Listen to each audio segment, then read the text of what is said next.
I'm ready. I'm ready. I'm ready. Are you ready? Are you ready, folks? Are you ready? What's he say next?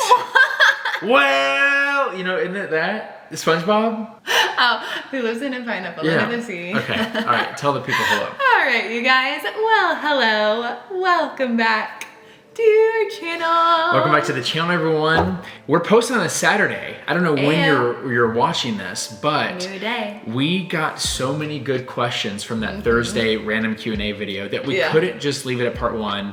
We posted a comment asking if you guys wanted part two, and the response was there. So we're back. And honestly, these questions are even juicier than the first one. I know. Almost a little too juicy. So Zach, you know which ones to edit out. So there it is. you guys know we love to be honest on social media. Yeah. We love to be honest, open, and transparent. We love that. However, we gotta, you can't get wild and crazy. Yes. And also, there's gonna be a big announcement in this video. We're gonna find a way to just sneak it somewhere so you have to watch the whole video. Yeah. Sorry, I just want that retention rate up. No, I'm kidding, but we will find a way to put it into the video. But Tori and I have a fun announcement, which is why we're posting the Saturday video. Let's go. Yeah. Let's jump in. Okay, so let me find a question. Oh my gosh, let's start with the juicy one. Don't peek. You ready for this? Okay, first and foremost, I went through questions and I screenshotted some, and then Chad was like, no babe, I wanna do this. So he went through, and I don't know if he got juicier questions than me, but the ones I saw. Honestly, I don't wanna let people down, but I didn't. The ones you chose, you were like, I'm not trying to scare them away. Okay, all right, well, let's see what he chose, you guys. Okay, question number one. What's the thing the other one does that drives you crazy and you have to answer? And you have to answer. And it can't be one of those it can't be like one of those of oh, they're just too hard on themselves. And now granted, I think I said that in another video where someone asked this question. Yeah, you do say that about me all the time. But you are really hard on yourself. True. I'll go first. But I just want you to know, this doesn't drive me crazy, but it's probably the thing that's my biggest pet peeve in our relationship is, well, now I'm thinking pet peeves. There's a few of those. Babe, what the heck? Okay, Tori loves to have a constant flow of communication. She loves just to talk. She'll be in another room and I'm getting some downtime, just minding my own business, watching TV on my phone, reading a book, cooking, whatever it may be. And I'll just hear, and I'm like, what? And she's like, and I'm like, who are you talking to?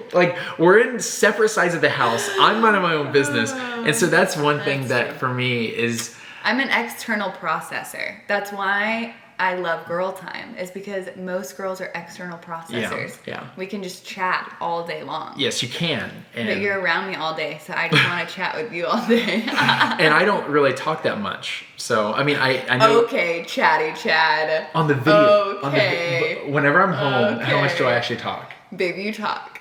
You 100% talk. Baby, you want to explain everything. That's because it's my way of engaging with you. I'm just saying. All right, what's annoying that I do that you get mad at? Okay, I think the one thing that I get annoyed by sometimes is when I'm super cozy and in bed and I'm comfortable and under the sheets and under the comforter I'm warm.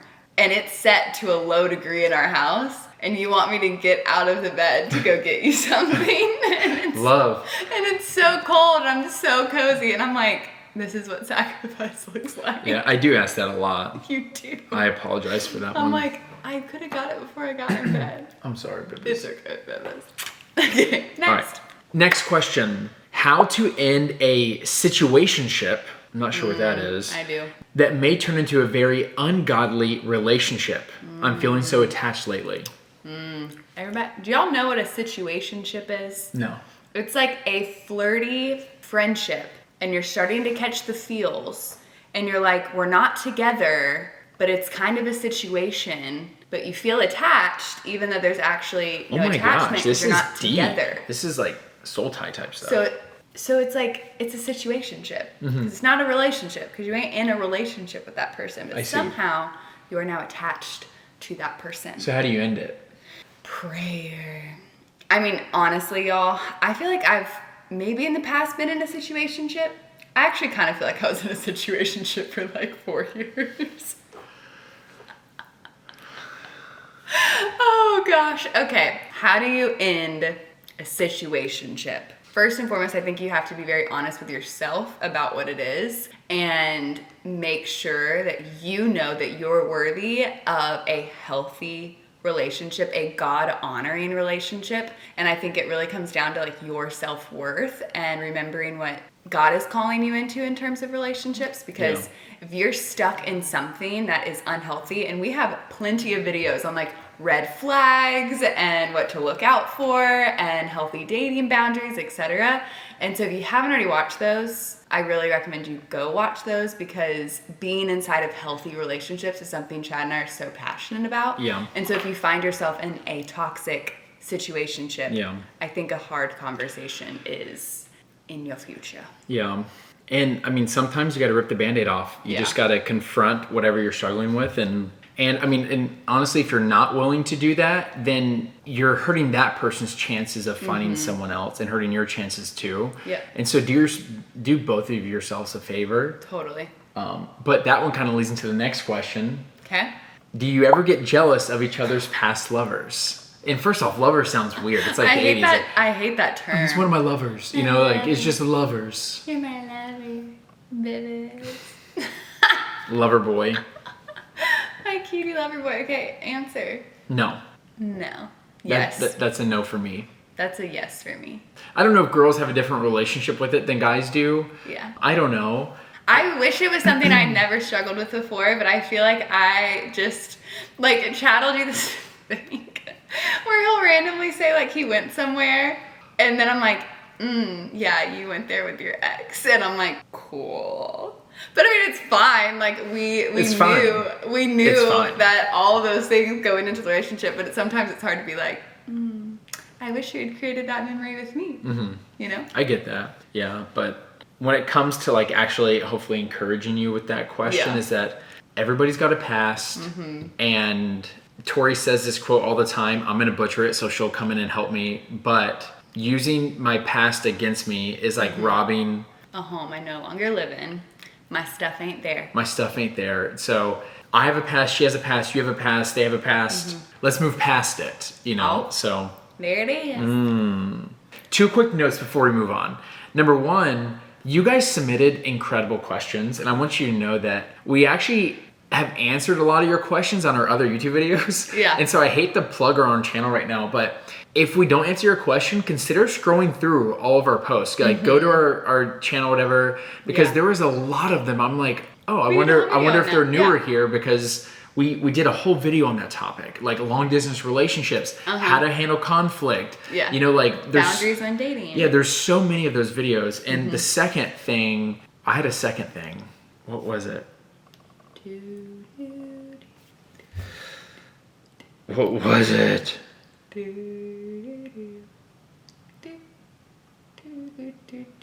I forgot. I'm sorry. I forgot the second thing. But let's move on. Okay. Let's do a few faster ones. Is that cool? Y'all know us in rapid fire questions. We'll do our best. Merch? Yes. And. That's all I'm going to say. Merch and. Yes. When are we getting a full house tour? When we finish the upstairs. What's the story behind saying, Amen, God? So we were at dinner with our really good friends, and they have an adorable little boy, and he prayed over our dinner. And at the very end, he ends it with, Amen, God. And he's so cute, so precious. Like, yeah. If I can find the video, we'll try to find it. There, but he was so proud of his prayer, and it was the cutest thing. And so now we say it. Sweet. Yeah. How many kids would you like? As many as God will give us. Yeah, I hit that point where I used to be like, okay, only 2. Then I was like, well, 3 is cool. One of my best friends comes from a family of 3. I love their dynamic. But like, honestly, 4 is an even number. I like even numbers. So honestly, who knows?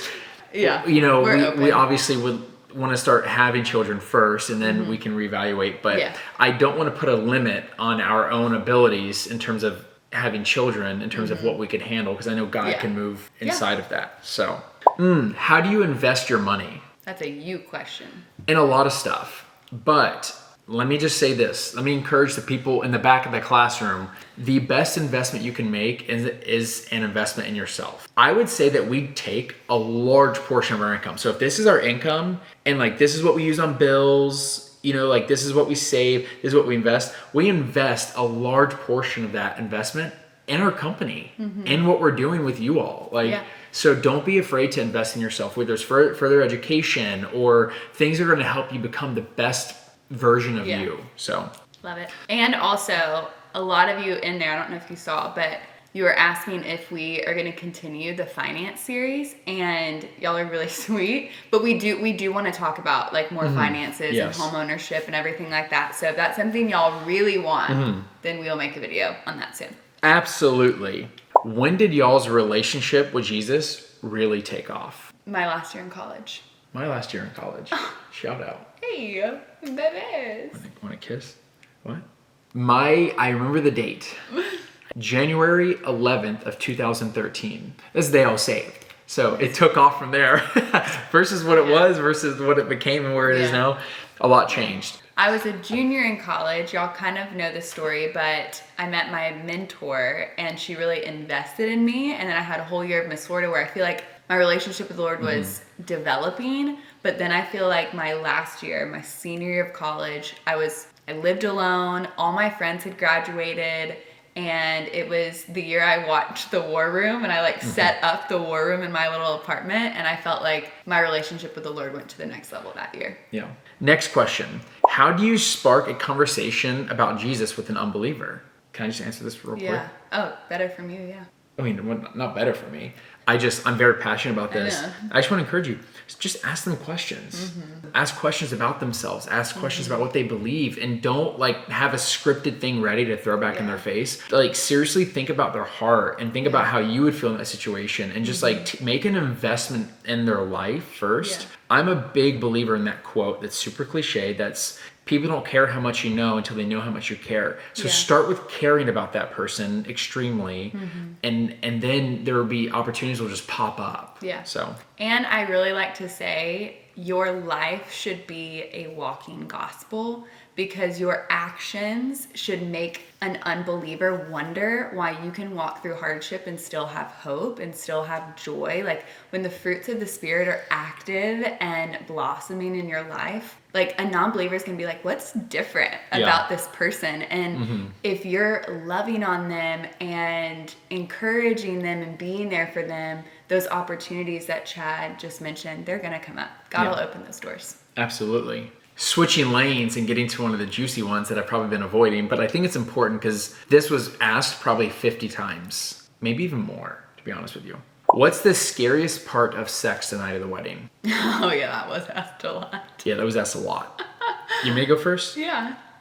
Just candidly speaking, like people don't really talk about this stuff that much, but it is out there. I don't remember the statistic that my buddy threw out there, but there's a certain percentage of men who have a hard time like being ready for the wedding night, if you know what I mean, if you can read between the lines of what I'm saying. And you know, who knows if you're gonna struggle with that, I don't know. But it's a fear that just like is like, wait a second, like, is that gonna happen to me? Like, and you just don't know. But yeah, that was something that I was nervous about. You were? Well, you just hear stories and you know, and I'm not judging that at all. Like, stuff happens. Yeah, there was a lot in there, I feel like, just about being a Christian and walking into marriage and intimacy, and that whole journey is so different for each individual couple, and that's something we love to talk about, so maybe we can do more of like a inside of a Christian marriage intimacy style talk if y'all want that. This was kind of related to some of the finance stuff. I tried to pick one that would solve a lot of your questions, or not solve, but answer a lot of your questions. Apart from YouTube, the podcast, and Discord, are there any other businesses you guys have? I can't talk. Well, I'm glad you asked. This is where we're gonna have the big announcement. Tori and I have signed for our biggest partnership yet. And we are beyond shocked about it. We signed a contract with EXO Marriage, which is EXO Marriage Conference and more. Yeah. And so To answer your question, before we talk to you guys about what we're going to be doing with them, apart from YouTube, podcast, and the Discord, well, they are believing in this and they're choosing to invest in us and bring us onto their team, where Tori and I are actually going to be writing for them. Yeah. We're going to start off by writing blogs that'll be like 2 a month, and then we're also going to be emceeing a part of their conferences on their like conference circuit. And so yeah, so if you live in Texas, we're going to be at the Grapevine conference. It's in February. We'll put all the dates and everything below. But they were so kind, and they want to give the Masters fam 50% off of tickets, whether you're going in person or online. You just have to use the code MastersFam to do that. And we're also gonna be doing a little meet and greet afterwards, which I'm so excited about. So we'll be in Grapevine, and then we'll also be in Houston. In Houston the following weekend. So the Grapevine event is, I think, the 11th and 12th, and the Houston one is the 18th and 19th, I believe. Yes. And so we're just so thankful to be part of the EXO team. Yeah, they're and incredible. Everything that we're going to be cooking up with them. They have the most amazing resources. Tori and I, they actually just invited us to attend one of their conferences last year. It changed a lot of things for us. And they basically had this like 100% guaranteed to have a healthy marriage and relationship if you utilize their resources. They have such incredible speakers, incredible podcasts, incredible videos, incredible books, so many resources. And so make sure to go follow them on Instagram, because they post the best quotes and marriage resources like every single day. They're such a fun account to follow. And we're just excited to like be a part of it, be creating with them. Obviously, you guys know healthy relationships is such a passion for Chad and I. So to like organically come together with EXO, who we love and adore and admire, like their team is absolutely incredible. And the people who speak at these conferences, just like insane amounts of wisdom. We could not recommend it more. So definitely go to our description. We'll have their website, some of the podcasts, some of the resources, the conferences. We'll have all the stuff, and we're just so excited to be working with them. And that kind of pigtails into our next question, which is, how did you know that God was calling you to YouTube? You know, it's interesting because our like start on YouTube was kind of funny. Like it wasn't, oh, like let's be YouTubers. It was more of, I realized that I was having a lot of conversations with probably some of y'all that are watching right now in the Instagram DMs. And I was like, babe, I feel like a lot of girls are asking very similar questions about how to embrace my season of singleness, and how do I walk into a healthy, God-fearing relationship, and how do I grow closer to the Lord. And I was just sitting there on my phone for hours, like responding to you guys, and Chad was like, babe, why don't you just make a video on that and post it on YouTube? And then now we're here doing it together. Because I dragged him on, and now he's fully invested. And I just feel like the Lord really, like, I don't know, just put it on our hearts. But it was like a slow. It was very slow and very organic. I don't think there was ever a moment where God was just like, Tori and Chad. You know, like, I don't ever think there was that moment. I guess I just wanted to encourage you, and we talked about this on the Morning with the Masters podcast about finding your calling and what's that look like. I just want to encourage you to not put so much pressure on waiting to like hear from God on what that calling is, when there are known callings that are in scripture that we can be living out. And I think Tori and I were just trying to live out those known callings, those known wills of God. But it just kind of happened organically. Sorry if this is too personal, but how has intimacy changed since trying to get pregnant? I would have said nothing really changed until like a couple months ago. Like, I feel like there was a point where we were like, oh dang, this is actually like way harder than we thought, and maybe we should be more intentional about like making sure everything's okay, and I know this is really TMI, but like doing things at the right time and all those things. And so I do feel like there were moments where there was a little bit more pressure. You know? That's probably my answer, is that there was definitely a period of time where I'm not trying to throw you under the bus, where I felt more pressure, and I think that negatively impacted it. But one of the coolest parts about marriage is that you talk about it and you're like, oh wow, like I noticed that I wasn't very like present, or it wasn't, you know, and so you work on it, and then you come to a solution that works for you. But yeah, I would say that was probably the biggest little hiccup we had was, I think there was maybe a month inside there, or a few, maybe just a week, who knows. That where there's a little bit more pressure surrounding it. And of course, where there's pressure, there's worry, there's anxiety, there's stress. Doesn't help anything. It doesn't help anything. Stress literally does nothing for you. If you like look up, biggest reason for infertility, it's like stress. And we're like, Yeah, so, you know, it's one of those things where, but, you know, you're on a journey. Yeah, and too, I think that we were even talking about this yesterday, that God doesn't make mistakes. And I think it's really easy to get wrapped up in the journey of the waiting and think that like, okay, just because God's timeline doesn't match mine, well, am I doing something wrong? Should I be doing more? And it's really important to remember that like God is in control. Yes. And the more we trust him, the less stressed we will be. This is a weird one. Zach, I don't even know if you're going to be able to put this one in, but a few people asked it. Do married Christian women typically not enjoy sex? Well, I can't speak for all married Christian women, but it's not a struggle for me. That was a pretty quick answer. Okay. I thought that was going to be juicy. But y'all, I mean, I know a lot of Christian women who do really struggle walking into marriage because there's such, when you grow up and like that's bad, that's shameful, like this culture, it's really hard for a lot of women to flip that switch and be like, inside of marriage, it's beautiful and it's honoring to God, and he created it and he literally made it for your pleasure. And that is like a wild thing to switch your mind around to if you've been kind of programmed the other way.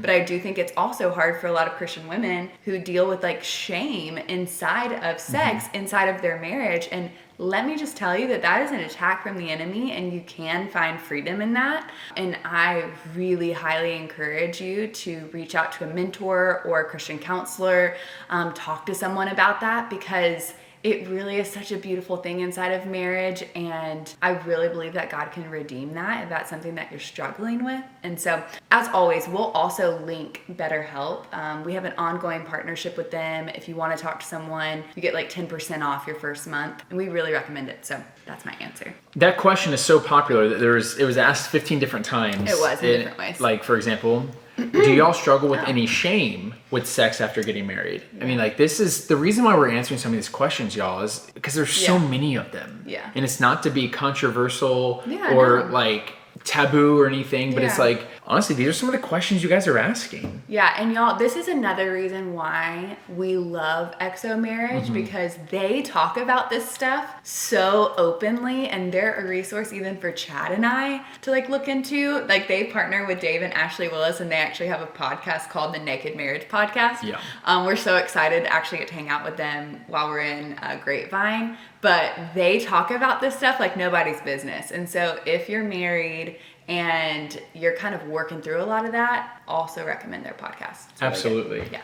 Would you ever host a conference? Oh my gosh. We would love that. 100%. Masters Fam 2022. That would be a dream. It's something that we've mentioned to our patrons and to our management several times. Yeah. But we just need the world to calm down. Yeah. How did you know that Chad was the one for you? Babies. Guys, we have our own little thoughts on the one thing, but you're the one that I chose, and I choose you every day, my babies. But we'll link the Do We Believe the One Exists video. Were there things about each other that you were unsure about when dating? Which time of dating? Before the first friend zone, after the first friend zone, or after the second one? I'm kidding, by the way. Anything I was unsure about? Well, I think when you're long distance, that's a natural fear, because it's just like, oh wow, like it's not like we're neighbors, right? Yeah. It's like, it definitely takes a lot more intentionality. Yeah. What if one of you just wants to be here, and we've seen that some of our own friends where they just have different points of view, where they want to be in life. Yeah. And so, but no, I think that got squashed pretty quick. Yeah. I don't think I had any reservations at the time when we officially started dating. Like, before the second friend zone, I had reservations. But We actually are going to be talking about that a little bit on one of our vlogs with EXO too, so y'all stay tuned for that one. It's in the works. This was one that was really popular. What are examples of ways you love and serve each other with the 5 love languages? Aw, that's sweet. Well, y'all know that I'm physical touch, and so anytime... I know it like sounds terrible, but like I am. Anytime during the day, if Chad just like randomly comes up and gives me a hug or gives me a kiss and it feels very like just endearing, it makes me really happy. It fills her cup 100%. Yeah. And Tori, I'm like an acts of service person. And so whenever she like helps me around the house, or I'm down to like manage the finances. I'm down to make sure the mail gets picked up or make sure the trash is out or make sure I'm down to do all that stuff. But if she were to ever do anything like that, I'm like, okay. You know it would be really cool if we did like a radio show like Dave Ramsey where people just called in and we just had conversations. That's like my dream. You know? How could we do that? Hear that? Okay, so I think this is probably the one we're going to end on, which is you've said you want to homeschool your kids. Why not Christian school? Well, first off, I don't hold anything like this. Like I grew up in public schools. She grew up in private, then public schools. Yeah. The reason I want to homeschool is, number one, I want to make sure they learn things that are necessary to thrive in this environment. Yeah. And number two, because of the nature of our jobs, we don't work like a normal 9 to 5. We work like a 9 to 9. Just saying. I feel like sometimes people think influencers don't really work. You know what I mean? Yeah. But we have access to travel. And so I would hate to be able to say like, hey, let's go, if we're learning another language, let's go experience the culture and do homeschooling in like Mexico. Yeah. But it's like, oh, well, they got to be at school, to learn something that they're may not going to be using. Yeah. So, and it's nothing like against a private Christian school like I grew up in. It's just, we live a very different lifestyle and we want to make sure that we're with our children, like continuing that lifestyle that we love and feel like we thrive in. And also we're very particular about what they're getting taught. And so there's a level of protection there too. Yeah. But there's so many great resources coming out for people to do like homeschool together. That way you're continuing to help integrate your kids into community for social skills, team skills, everything. Playing so we're not sports, etc. We're not short-sighted to those things. Yeah. I just would love the idea of us living in Europe for a little while. Yeah. Seriously. And so...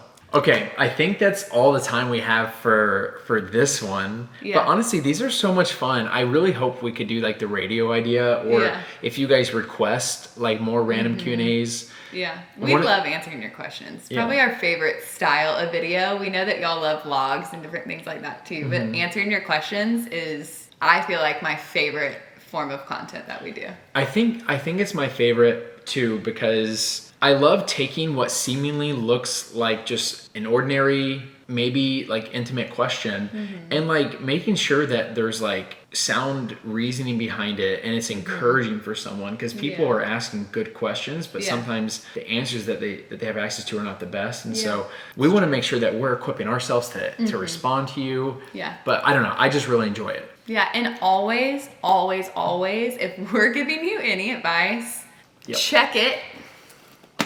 Yeah. Check it. This is the ultimate authority. Yeah. We're not the authority. Book of wisdom. We are not. We're going to answer to the best of our ability, but always go back to the source. So. Amen. God will not say something to you that contradicts his word. So. Yeah.